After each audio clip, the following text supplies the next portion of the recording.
भांगेच्या गोळ्या तयार करणाऱ्या कारखान्याचा पोलिसांनी पर्दाफाश केला असून या कारवाईमुळे मोठी खळबळ उडाली आहे। नाशिकच्या उपनगर पोलीस ठाणे हद्दीत भांगेच्या गोळ्या तयार करणारा कारखाना नाशिक पोलीस आयुक्तांनी उद्ध्वस्त केला आहे। या प्रकरणामध्ये भांग विक्री करणाऱ्या दोघांना अटक करण्यात आली आहे।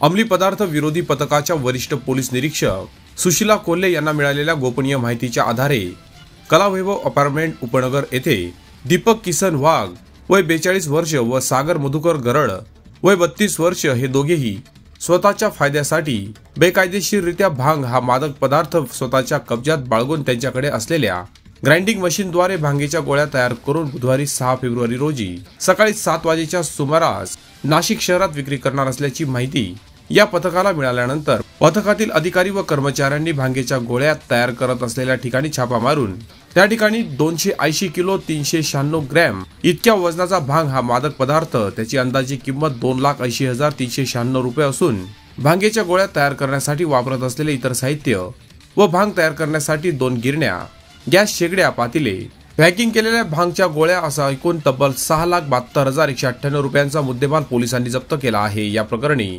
आरोपी विरुद्ध उपनगर पोलीस ठाण्यात गुन्हा दाखल करण्यात आला असून पुढील तपास उपनगर पोलीस करीत आहेत।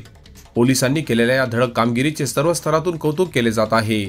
Suresh Surashe, express news Marathi, Dindori.